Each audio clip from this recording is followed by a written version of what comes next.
आप सब? उम्मीद है सब बढ़िया ही होगा। तो चलिए आज की क्लास स्टार्ट करते हैं।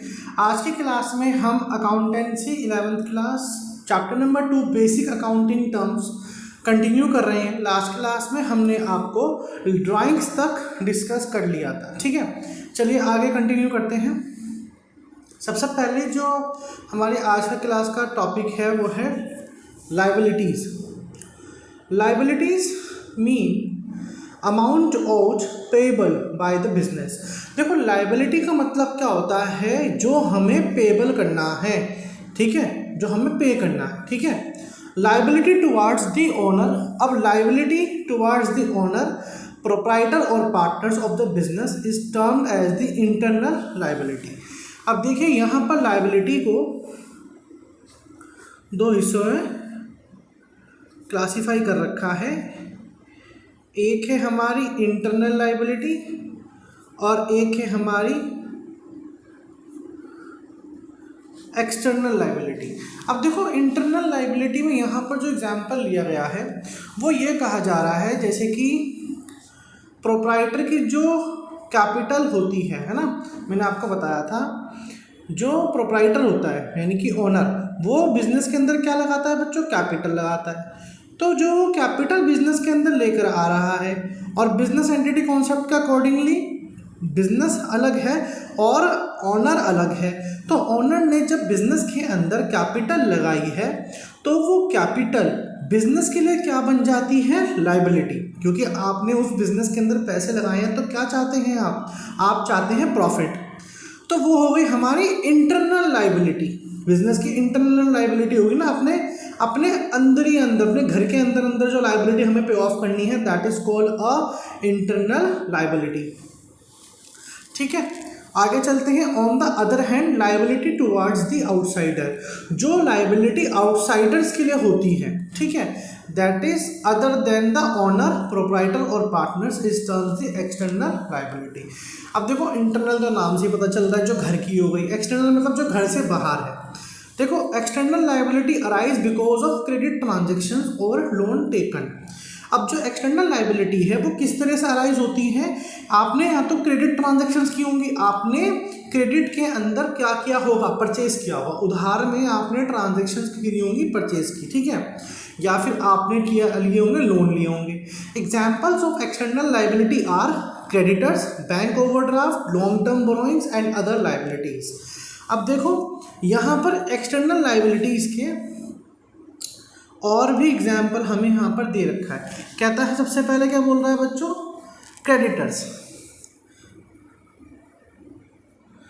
क्रेडिटर्स वो लोग होते हैं बच्चों जिनको हमें पैसे देने होते हैं। फॉर एग्जाम्पल आप हो ए और आपने बी से कोई सामान क्रेडिट परचेज किया है, तो बी आपका क्या बन जाएगा, क्रेडिटर, आपको इसे पेमेंट करनी है, ठीक है। और ये किस तरह का, एक्सटर्नल, बाहर का है ना ये बिजनेस से, तो ये क्या है, एक्सटर्नल क्रेडिट, एक्सटर्नल लायबिलिटी। अब नेक्स्ट है बैंक ओवरड्राफ्ट।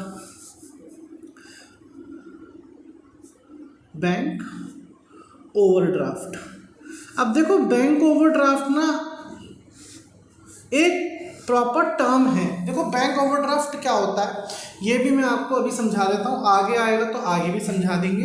बैंक ओवरड्राफ्ट में क्या होता है बच्चों, जैसे कि आपका ना एग्जाम्पल मैं यहाँ पे ले रहा हूँ, आपकी एक फर्म है ABC फर्म, ठीक है, आपका SBI के अंदर एक क्या है, करेंट अकाउंट है। करेंट अकाउंट किनका होता है बच्चों, ज़्यादातर फर्म्स का होता है, बिजनेसेस का करेंट अकाउंट होता है, ठीक है। करेंट अकाउंट और सेविंग अकाउंट में क्या बेसिक फ़र्क होता है, ये फ़र्क होता है कि ये बड़ी बड़ी ट्रांजेक्शन्स करने के लिए एप्लीकेबल होता है, क्योंकि ये बिजनेस अकाउंट होता है, ठीक है। अब आपसे क्या हुआ कि ABC कंपनी आपकी थी, आपने XYZ को एक ट्रांजेक्शन करी, कितनी की, 1 करोड़ की, 1 करोड़ एंड 10 लाख, 1 करोड़ एंड 10 लाख। लेकिन आपके करंट अकाउंट के अंदर बैलेंस सिर्फ था 1 करोड़ रुपीस का। कितने रुपए थे आपके अकाउंट में, 1 करोड़। लेकिन आपने उसे XYZ को क्या कर दिया, 1,10,00,000 की ट्रांजैक्शन कर दी। अब यहाँ पर बैंक क्या करेगा, बैंक वैसे तो नॉर्मली क्या होता है कि आपने 1,10,00,000 की ट्रांजैक्शन करी है तो वो चेक बाउंस हो जाएगा, क्योंकि आपके अकाउंट में तो 1 करोड़ रुपीज़ ही थे। बट यहाँ पर जब आपका करंट अकाउंट है तो बैंक आपको कुछ फैसिलिटी ये देता है कि वो आपके 1,10,00,000 की ट्रांजैक्शन को क्या कर देगा, पास कर देगा। ठीक है, अब जो 10 लाख का एक्स्ट्रा पेमेंट हुई, यहाँ पर एक्स्ट्रा पेमेंट किसने कर दी, ये एसबीआई ने कर दी आपके बिहाफ पर। ये 10 लाख की पेमेंट एसबीआई ने कर दी आपके बिहाफ पर, लेकिन फ्री में नहीं की। ठीक है, ये 10 लाख फ्री में नहीं किए। अब जो ये 10 लाख है ना, यही है, इसको ही बोलते हैं बैंक ओवरड्राफ्ट। बैंक ओवरड्राफ्ट, ये 10 लाख ही है क्या, हमारे बैंक ओवरड्राफ्ट। ओके, अब इस पर क्या होगा, समझ में आ गया आपको बैंक ओवरड्राफ्ट क्या होता है कि उसने 1,10,00,000 की ट्रांजैक्शन की थी, 10 लाख एसबीआई ने अपनी तरफ से कर दिए। अब आपसे क्या करेगा वो ना इसके ऊपर आपसे इंटरेस्ट चार्ज करेगा। ठीक है, interest charge by the bank, interest charge by bank. Most of the cases में बैंक चार्ज करता है इंटरेस्ट बैंक ओवरड्राफ्ट पर कभी कभार एक्सेप्शनल केसेस में छोटे अमाउंट होते हैं तो बैंक ओवरड्राफ्ट पर इंटरेस्ट बैंक चार्ज नहीं करता है, तो इसी टर्म को बोलते हैं bank overdraft. Okay, I hope आपको समझ में आ गया होगा। तो ये देखो बच्चों, ये अब आप सोच रहे हो कि बैंक ओवरड्राफ्ट लायबिलिटी कैसे हो गई। देखो, ये बैंक ओवरड्राफ्ट हमारी लायबिलिटी तो हुई, ये बिजनेस की लायबिलिटी है टुवार्ड्स द बैंक। हमें बैंक को 10 लाख रुपए देने हैं ना, ये 10 लाख रुपए क्या है, हमारी लायबिलिटी है। ये बैंक ओवरड्राफ्ट क्या हुए, हमारे लिए लायबिलिटी हो गई। हमें ये बैंक को जल्दी से जल्दी पे ऑफ करने हैं। ठीक है, चलिए नेक्स्ट टर्म कौन सा बोलता है बच्चों, यहाँ पर ये बोलता है, कहाँ पे थे हम, हाँ, long term borrowings. Long term borrowings का मतलब है कि आपने लंबे समय वाले लोन लिए होंगे जो 1 साल से ऊपर के होते हैं, अभी आगे डिस्कस करेंगे फिर बता देंगे। एंड अदर लायबिलिटीज़, और भी लायबिलिटीज़ होती हैं। अब बच्चों कह रहा है कि लायबिलिटीज़ को और भी फर्दर क्लासीफाई किया गया है, लायबिलिटी को और भी फर्दर क्लासीफाइड किया गया है। लायबिलिटीज़ को किस तरीके से क्लासीफाई किया गया है, एक तो हमारा लायबिलिटी है नॉन करेंट लायबिलिटी। ओके, एक है हमारी नॉन करेंट लायबिलिटी और एक है हमारी करेंट लायबिलिटी। देखते हैं इनको डिटेल में। Non current liability is that liability which is payable after a period of more than a year from the end of the accounting period. देखो नॉन करंट, देखो करंट से पता चल रहा है ना, जो अभी की लग रही हो, थोड़ी सी करंट की है।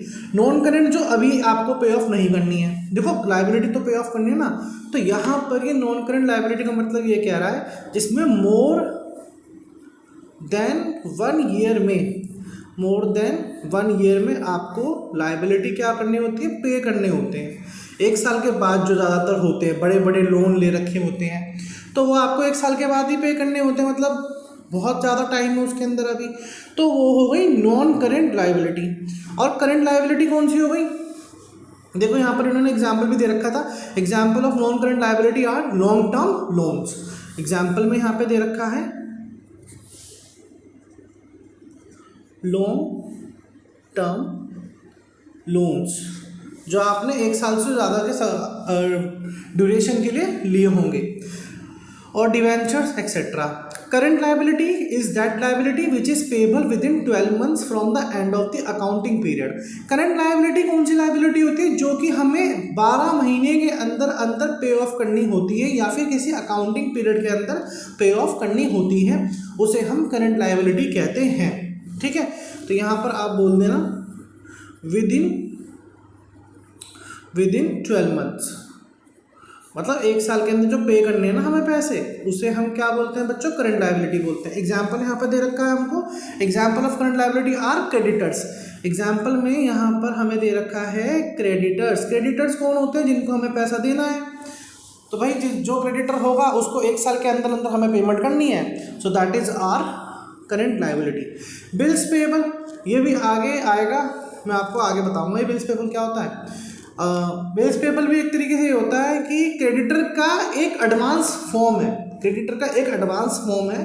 क्रेडिटर में क्या होता है कि हम इसको बोल देते हैं कि भाई मतलब ओरली बात हो गई है कि मैं आपके पैसे लौटा दूंगा, ठीक है। लेकिन बिल्स पेबल में ना एक रिटर्न डॉक्यूमेंट बनता है बच्चों, ठीक है, जो क्रेडिटर और जो हम होते हैं यानी कि बायर और सेलर दोनों बनाते हैं, तो उसमें एक रिटर्न डॉक्यूमेंट होता है। बस उसमें एक फ़र्क सबसे ज़्यादा इन दोनों में ये होता है क्रेडिटर्स और बिल्स पेबल में, कि बिल्स पेबल में ना डेट लिखी होती है कि इस डेट तक आप मुझे मेरे पेमेंट कर दोगे, ठीक है। समझ में आ गया बिल्स पेबल के बारे में। एंड शॉर्ट टर्म लोन्स, छोटे छोटे जो लोन ले रखे होते हैं, ओके। तो ये हमारे नॉन करंट लायबिलिटी थी और करंट लायबिलिटी थी। तो लायबिलिटीज तो हमारे पूरी तरीके से कंप्लीट हो चुकी है। अब हम करेंगे हमारी असेट्स। चलिए 6th पॉइंट है हमारा assets. Assets are the properties. Assets क्या होती हैं बच्चों? असेट्स एक तरीके की प्रॉपर्टीज होती हैं जो कि टेंजिबल असेट्स भी होती हैं और इंटेंजिबल असेट्स भी होती हैं। तो क्या कह रहा है कि एक हमारी है इसमें टेंजिबल असेट्स और एक है हमारी इंटेंजिबल असेट्स, ओके। आगे देखेंगे ओन्ड बाय एन एंटिटी और एंटरप्राइज। किसी ऐसी, देखो असेट्स एक ऐसी प्रॉपर्टी होती है जो किसी एंटिटी के द्वारा या फिर किसी एंटरप्राइज के द्वारा क्या होती है, ओन्ड होती है, मतलब खुद की होती है, that is called assets. Example में अभी देखो आगे आएंगे, लेकिन समझने के लिए हम बोल सकते हैं कि जैसे कि आपने एक बिजनेस स्टार्ट किया था और आपने वो बिजनेस एक दुकान में स्टार्ट किया था, तो वो दुकान क्या हो गई, आपकी असेट हो गई। समझ में आ गया? वो बिल्डिंग क्या हुई, आपकी असेट हो गई, आपकी खुद की property. They are the economic resources of the business. ये कैसे होते हैं? इकोनॉमिक रिसोर्सेज होते हैं बिजनेस के, ठीक है। In the other words anything which will enable the firm to get economic benefit in the future is an asset. जिसके हमें इकोनॉमिक बेनिफिट फ्यूचर में देखने को मिलेंगे उनको असेट्स कहते हैं। Example of assets are, example में यहाँ पे मैं बोल रहा है क्या बच्चों, एक तो बोल रहा है लैंड, ठीक है, यानी कि जमीन, okay, building, machinery,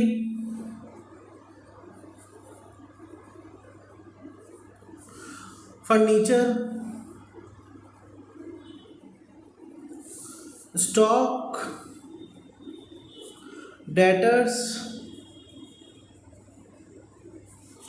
cash and bank balance. ये सब क्या हो गए, ये सब एग्जाम्पल्स हो गए हमारे असेट्स के। लैंड क्या होती है, ज़मीन। बिल्डिंग यानी जो मैंने बताया ना कि शॉप हो गई, कोई बिल्डिंग ऑफिस हो गया, वो आपकी असेट हो गई। मशीनरी पता ही है। फर्नीचर क्या होते हैं, देखो फर्नीचर जिस पे आप बैठ कर काम कर रहे हो, यानी चेयर, टेबल, कंप्यूटर टेबल हो गई, ठीक है, ये सब फर्नीचर में आ गए। स्टॉक मीन्स जो जिस चीज़ का आप काम करते हो, जैसे कि आपका काम है कपड़ों का, तो जो कपड़ों के जो कपड़े होंगे ना, शर्ट पैंट, ये सब चीज़ें होंगी, ये स्टॉक हो गया। डेटर्स कौन होते हैं, जिनसे हमें पैसे लेने होते हैं। आगे अभी फिर से आगे आएगा, फिर वहाँ पे भी डिटेल में समझा दूंगा। अभी छोटा सा समझने के लिए ये है कि डेटर्स वो होते हैं जिनसे हमें पैसे लेने होते हैं। तो ये भाई हमारे लिए क्या है, असेट्स ही तो है। कैश मतलब एकदम जो नगद पैसे हमारे अकाउंट, मतलब जो हमारे बिजनेस में भी रखे हुए हैं, कैश इन हैंड वाला। बैंक बैलेंस, जो बैंक में पैसे रखे हुए हैं, वो सब क्या होती है बच्चों, हमारी असेट्स होती है। Okay, example of assets are this bank balance. अच्छा, trademark, copyright and goodwill etcetera. देखो ट्रेडमार्क, कॉपीराइट्स मीन्स, जैसे कि कॉपीराइट मीन्स ये होता है कि जैसे कि ये बुक है, ठीक है, कॉपीराइटेड बुक है, इसकी कोई कॉपी नहीं कर सकता। इस बुक की कोई भी कॉपी करके मार्केट में नहीं बेच सकता अपने नाम से, ठीक है। इन्हें सिर्फ इस बुक की कॉपीराइट हो चुकी है, अब ये बुक सिर्फ यही पब्लिकेशंस ही सोल्ड आउट कर सकते हैं मार्केट के अंदर, ठीक है। और गुडविल क्या होती है बच्चों? गुडविल होती है बिजनेस की रेपुटेशन, यानी कि नाम एक तरीके से। जैसे कि for example Tata company, Tata एक बिजनेस है, तो टाटा एक ब्रांड है, एक नाम है, तो उसकी एक मार्केट में क्या है, गुडविल है, एक रेपुटेशन है। टाटा के नाम से बिजनेस की जो बिजनेस करना चाहते हैं काफ़ी लोग, तो वो क्या है, वहाँ उसकी गुडविल है। समझ में आ गया? अब यहाँ पर एक डेफिनेशन भी दे रखी है फिन्ने एंड मिलर के द्वारा। Assets are future economic benefits. Assets क्या है, फ्यूचर इकोनॉमिक बेनिफिट्स हैं। The rights which are owned और कंट्रोल बाय एन ऑर्गेनाइजेशन और इंडिविजुअल। किसी ऑर्गेनाइजेशन के द्वारा भी कंट्रोल किए जा सकते हैं या फिर ऑन इंडिविजुअल के द्वारा भी कंट्रोल किए जा सकते हैं। यहाँ पर कुछ कैरेक्टरिस्टिक्स हैं। It should be own by the business, ये बिजनेस के द्वारा ओन किए जाते हैं। It may be in the tangible, देखो टेंजिबल का मतलब होता है जिन्हें आप, ऐसे यहाँ पर आ जाएगा अभी, टेंजिबल का मतलब होता है जिन्हें आप देख सकते हो, सीन कर सकते हो, और इंटेंजिबल मतलब जिसे आप देख नहीं सकते। You can't feel, you can't seen them, आप उन्हें देख नहीं सकते लेकिन आप उन्हें क्या कर सकते हो, फील कर सकते हो। जैसे कि गुडविल हो गई, ठीक है, गुडविल को कोई देख नहीं सकता ना, नाम क्या है, नाम तो एक इंटेंजिबल एसेट है, गुडविल क्या है, एक इंटेंजिबल एसेट है, उसको हम फील कर सकते हैं। नेक्स्ट है, it may be in the tangible physical form और इंटेंजिबल फॉर्म। टेंजिबल मीन्स क्या होता है, एक फिजिकल फॉर्म में। It should have some value attach to it, देखो हर असेट की कोई ना कोई वैल्यू अटैच होती है, गुडविल की भी वैल्यू होती है, ठीक है, आपके डेटर्स की, स्टॉक की, फर्नीचर की, मशीनरी, बिल्डिंग, लैंड, इन सब की कोई ना कोई वैल्यू होती है।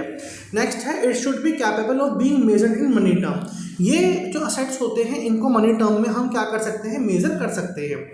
Assets can be classified into non current assets, current assets and the fictitious assets. देखेंगे बच्चों, सबसे पहले हम देखेंगे यहाँ पर करेंट्स को, सॉरी असेट्स को जो यहाँ पर क्लासीफाई किया गया है, ठीक है, असेट्स को जो क्लासीफाई किया गया है, पहला है हमारा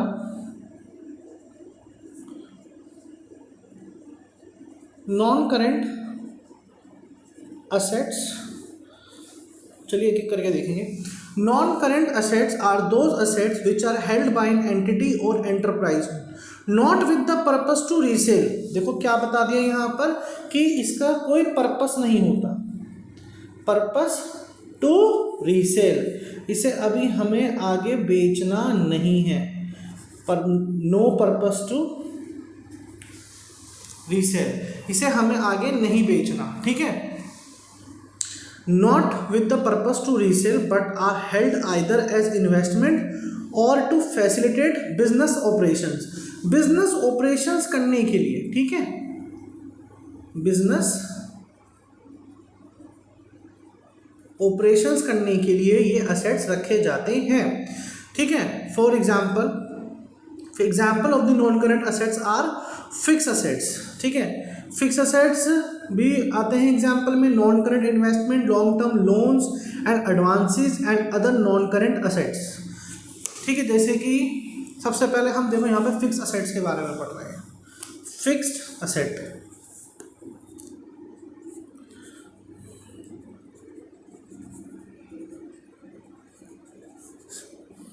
fixed assets are those non-current assets of an enterprise which are held not to resell but with the purpose to increase its earning capacity। बार बार मैं यही बोल रहा हूँ कि इनको भी, जो हमारे फिक्स असेट्स होते हैं, इनको हमें क्या करना, सेल नहीं करना, हम इन असेट्स को रखते हैं, आगे बेचने के लिए नहीं रखते, इनको हम इन्वेस्टमेंट के तौर पे रखते हैं, ठीक है। Fix assets are further classified, अब इसको भी आगे और फर्दर क्लासीफाई किया गया है, ठीक है। किस किस में किया गया है, एक है टेंजिबल और इंटेंजिबल। अब यहाँ पर आपको डिटेल में बताएंगे पूरी तरह से। एक में करा गया है टेंजिबल असेट्स और एक में किया गया है बच्चों इंटेंजिबल असेट्स।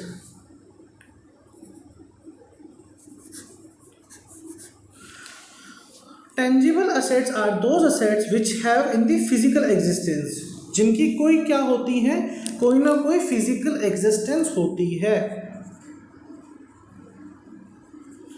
कोई ना कोई फिजिकल एग्जिस्टेंस होगी, जिसे आप क्या कर सकते हो, देख सकते हो, छू सकते हो, ठीक है। They can be seen and touched, आप इनको देख भी सकते हैं, आप इन्हें छू भी सकते हैं। Example of tangible assets are land, example में क्या आ गया यहाँ पर, लैंड यानी कि जमीन, building, machinery, computer, furniture etcetera.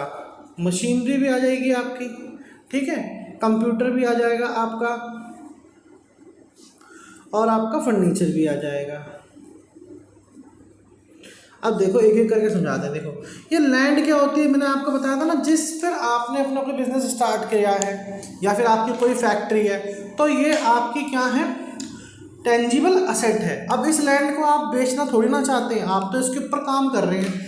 ये रीसेल पर्पस के लिए नहीं रखी जाती, इसको हमें आगे क्या करना होता है, इससे हमें काम लेना होता है। बिल्डिंग भी यही होता है, इसको भी आप क्या करते हैं, सोल्ड आउट नहीं करते हैं मार्केट में, आप इसको क्या करते हैं, इससे आप अपना बिजनेस को ऑपरेट करते हैं। मशीनरी का साथ भी यही होता है, मशीनरी को भी आप आगे रीसेल नहीं करते, उससे आप अपने ऑपरेटिंग एक्टिविटीज़ करते हैं, कोई ना कोई प्रोडक्ट बनाते रहते हैं उससे। कंप्यूटर पे काम करते हैं तो वो भी हम रीसेल नहीं करते हैं, उसमें भी हमारा काम चल रहा होता है। फर्नीचर मैंने आपको बताया था, जिस जो आपके ऑफिस में होगा, ठीक है, वो सब आपका क्या है, फर्नीचर हो गया। तो ये देखा, ये सब के सब कैसे हैं, इनको आप आगे रीसेल नहीं करते, अपने बिजनेस ऑपरेशंस को करने के लिए इनको यूज करते हो, that is called a tangible assets. अब फिक्स्ड असेट में दूसरा ही पॉइंट है बच्चों, intangible assets are those assets which do not have the physical existence. इसकी फिजिकल एग्जिस्टेंस नहीं होती, इसकी जो है फिजिकल एग्जिस्टेंस नहीं होती, that is they can not be seen and touched. आप इसे छू नहीं सकते, आप इसे देख नहीं सकते। Example of physical example of intangible assets are patents, goodwill, trademark, computer software etcetera. अब जैसे मैंने आपको बताया था ना एग्जाम्पल में, वहाँ पर भी ऊपर गुडविल के बारे में। अब गुडविल क्या है, एक रेपुटेशन है, और उसकी वजह से देखो ये असेट होती है हमारी बिजनेस की, और इससे हमारा बिजनेस बहुत चलता है, और इसकी कोई ना कोई वैल्यू होती है। इसकी वैल्यू कैसे निकालते हैं बच्चों, ये आप 12th क्लास में देखेंगे, ठीक है, 12th क्लास में आप देखेंगे कि गुडविल की वैल्यू कैसे निकाली जाती है। लेकिन अभी 11th में आपको कोई गुडविल की वैल्यू नहीं निकालनी है, तो अभी आगे चलते हैं। तो गुडविल क्या है, आपका इंटेंजिबल असेट है, आप इसे देख नहीं सकते, आप इसे छू नहीं सकते, आप इसे सिर्फ क्या कर सकते हो, फील कर सकते हो। So it is a intangible assets. Next है बच्चों हमारा नॉन करेंट असेट्स हो गया। अब हमारा इसके बाद आता है current assets.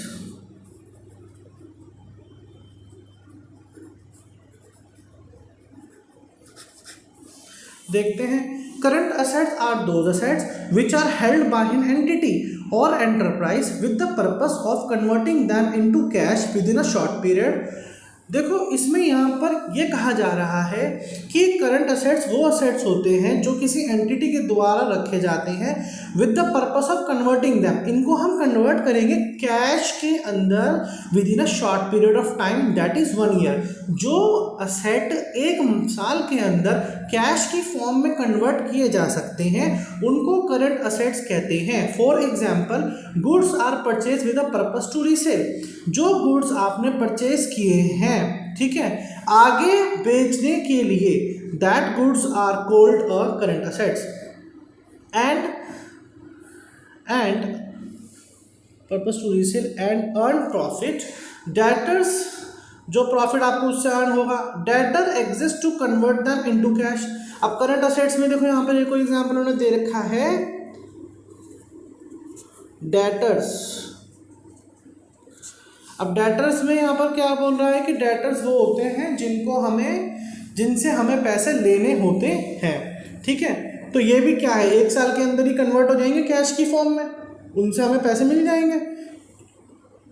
Receive the amount from them, bills receivable exist again for receiving cash against it. अब बिल्स रिसीवेबल भी बोल रखा है, वहाँ ऊपर हमने लायबिलिटी में पढ़ा था क्या, बिल्स पेबल, और यहाँ पर क्या पढ़ लिया बच्चों हमने, बिल्स रिसीवेबल। यहाँ पर हम क्या पढ़ रहे हैं, ये है बिल्स रिसीवेबल। अब जो बिल्स रिसीवेबल क्या होता है, देखो डेटर और बिल्स रिसीवेबल में बस इतना ही फर्क होता है। देखो दोनों में तो एक ही क्राइटेरिया हो गया कि इन दोनों कंडीशन हमें इनसे पैसे लेने होते हैं, लेकिन डेटर होता है एक तरीके से ओरली कि भाई हमें पैसे मिल जाएंगे, वो हमें पैसे दे देगा। बिल्स रिसीवेबल में क्या होता है कि एक रिटर्न डॉक्यूमेंट होता है, उसमें ये लिखा होता है कि ये पैसे आपको एक स्पेसिफिक डेट तक हम दे देंगे। So this is a basic difference between the debtors and the bills receivable. आगे चलते हैं। Prepaid expenses are also classified as current assets. अब ये जो प्रीपेड एक्सपेंसेस होते हैं इनको भी करंट असेट्स ही कहते हैं। प्रीपेड एक्सपेंस पता है आपको कि कौन सा एक्सपेंस होते हैं? देखो बच्चों आगे आएगा ये वैसे, लेकिन एक छोटा सा बता देता हूँ मैं प्रीपेड एक्सपेंस, वरना आपको समझ में नहीं आएगी ये लाइन। प्रीपेड एक्सपेंस मतलब होता है जैसे कि आप अपना मोबाइल का रिचार्ज करवाते हैं ना, टॉपअप करवाते हैं, तो आप क्या करते हैं पहले एक रिचार्ज करवाते हैं और फिर आप उसके बेनिफिट्स को यूज़ करते हैं। आपने 1 महीने का टॉपअप करवा लिया, तो ये क्या है? ये प्रीपेड ही तो होता है। कनेक्शन भी कैसा होता है? इस कनेक्शन बोलते हैं ना मोबाइल कनेक्शन, ये कनेक्शन हो गया प्रीपेड कनेक्शन, और जो आपने भी इस पर खर्चा किया इसे बोलते हैं प्रीपेड एक्सपेंस। अब ये हमारे असेट कैसे बन गई? बच्चों असेट ही तो है, आपने 150 रुपये का रिचार्ज करवाया, अब ये आपकी असेट है, इस 150 रुपये के आप जो बेनिफिट्स होंगे इस पूरे महीने उठाएंगे, इसे बोलते हैं प्रीपेड एक्सपेंसेस। ओके, समझ में आ गया? तो प्रीपेड एक्सपेंसेस को भी क्या बोला जाता है? करंट असेट्स में ही बोला जाता है। Although they can not B convert into cash, लेकिन ये कैश में कन्वर्टेड नहीं हो सकते। भाई कैश में नहीं होते ना, एक्सपेंस हो चुका है, एक्सपेंस तो किया ही है ना, अब उस पर पैसे थोड़ी ना मिलेंगे हमको। बस ये क्या है, हमारे लिए एक तरीके से असेट है, हम इसके बेनिफिट्स लेंगे, जो उससे मिलने वाले बेनिफिट्स है ना वो हमारे असेट्स हो जाते हैं एक तरीके से। चलिए, they are also classified because a part of the benefit from such expenses is available in the next accounting year. आप जैसे कि आपने इस साल आने वाले अगले साल के खर्चे कर दिए, आपने जैसे कि इंश्योरेंस लेना था तो आपने वो वाला खर्चा आपने इस साल ही कर दिया, तो ये इसका बेनिफिट आपको अगले साल मिलेगा, तो ये क्या है? प्रीपेड एक्सपेंस है। नेक्स्ट है बच्चों हमारा फिक्टिशियस असेट्स।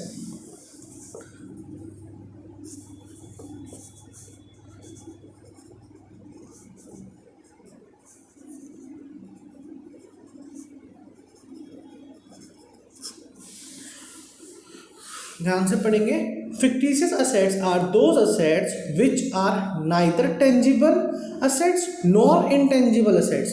देखो बच्चों ये ना ही टेंजिबल होते, ठीक है, ये ना ही टेंजिबल होते हैं और ना ही ये इंटेंजिबल होते हैं, ठीक है, ये दोनों में से कुछ भी नहीं होते, लेकिन होते तो असेट्स हैं। कौन से होते हैं देखते हैं। They R losses not written off in the year in which they are incurred but in more than one accounting period। इसका जो लॉस होता है, इसका जो खर्चे होते हैं, उसका खर्चा उसी अकाउंटिंग ईयर के अंदर रिटर्न ऑफ नहीं किया जाता जिसमें इंकर्ड होता है।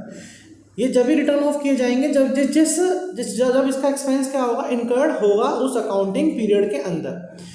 इसका एग्जाम्पल यहाँ पे दे रखा होगा, अभी वहीं पे डिस्कस करेंगे, आपको वहाँ पर आपको अच्छे तरीके से समझ में आ जाएगा। In the case of firms के अंदर an example of fictitious assets is deferred revenue expenditure.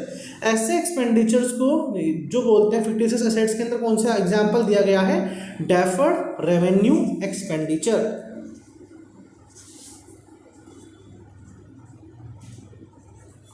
Deferred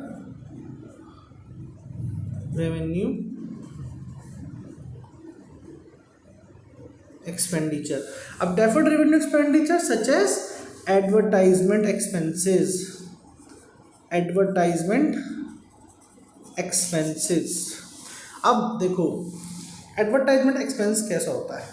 देखो एडवर्टाइजमेंट तो आपने इस महीने करवा दी, लेकिन इसके जो बेनिफिट है ना, इसके जो बेनिफिट है, खर्चा आप एक बार कर रहे हो, लेकिन इसके जो बेनिफिट्स होते हैं वो हमें कई सालों तक देखने को मिलते हैं। जैसे फॉर एग्जांपल आपने इसका एक पोस्टर लगवा दिया, मतलब एक क्या कई जगह पोस्टर लगवा दिए, तो पोस्टर लगे भी रह जाते हैं, तो क्या पता कि आपने पिछले साल पोस्टर लगाया था, उसे देख करके आपकी सेल आज भी कस्टमर उसे देख करके आते हैं। तो एडवर्टाइजमेंट एक्सपेंसेस का खर्चा सिर्फ बेनिफिट हमें एक महीने नहीं मिलता, उसका बेनिफिट हमें कई सालों तक देखने को मिलता है। डिस्काउंट और loss on issue of debenture is an example of fictitious assets in the case of the company. ये 12th क्लास का टॉपिक वैसे यहाँ पर बताया गया है। डिस्काउंट या फिर लॉस, जब आप इशू ऑफ डिवेंचर करते हैं तो उसके ऊपर जो डिस्काउंट देते हैं वो भी एक फिक्टिशियस असेट्स का ही एक एग्जाम्पल होता है, लेकिन एक कंपनी करती है। कंपनी सिर्फ क्या यही करती है, issue of share, issue of debenture, preference shares का काम करती है। वो आप 12th क्लास में अच्छी तरीके से डिटेल में पढ़ेंगे। तो बच्चों देखो, आज की क्लास में हमने लायबिलिटीज़ को पूरी तरह से डिस्कस कर लिया, असेट्स को पूरी तरीके से डिस्कस कर लिया। ये एक बहुत इंपॉर्टेंट टॉपिक होते हैं। मैंने आपको कैपिटल भी बता दिया, लायबिलिटीज़ भी बता दी, असेट्स भी बता दी। ये बहुत इंपॉर्टेंट टॉपिक्स होते हैं बच्चों, तीनों बहुत ज़्यादा इंपॉर्टेंट होता है तो सबके सब इंपॉर्टेंट। बेसिक अकाउंटिंग टर्म मैं फिर से बोलूँगा, ये चैप्टर सबसे ज़्यादा इंपॉर्टेंट चैप्टर है आपके अकाउंटेंसी बेस के लिए। अगर आपके ये बेस क्लियर नहीं है तो आपको अकाउंटेंसी कोई नहीं सिखा सकता। आपको सबसे पहले यही क्लियर करने पड़ेंगे, तभी आपसे अकाउंटेंसी के क्वेश्चंस भी लगेंगे और अकाउंटेंसी समझ में भी आएगी। तो आज हमने लायबिलिटीज़ और असेट्स को देखा है अच्छी तरीके से डिटेल में, कितने टाइप्स की लायबिलिटीज़ होती हैं, कितने टाइप्स की असेट्स होती हैं। क्योंकि अगर आपको ये बात समझ में आ जाएगी तो आप बड़े आराम से जनरल एंट्री निकाल लेंगे, कोई आपको प्रॉब्लम नहीं होगी। लेकिन आपको यही नहीं पता चलेगा कि भाई कौन सी नॉन करंट असेट्स है, कौन से करंट है, कौन से फिक्टिशियस असेट्स है। आप लोग कंफ्यूज ही रहोगे, आपसे जनरल एंट्री नहीं लग पाएगी। तो इसलिए अच्छी तरीके से समझिए इन सब चीज़ों को। अब ज़्यादा लंबी वीडियो नहीं करेंगे, असेट्स और लायबिलिटी हमने आपको पढ़ा दिया। नेक्स्ट क्लास में हम आगे से कंटिन्यू करेंगे। तो बच्चों मिलते हैं नेक्स्ट क्लास में।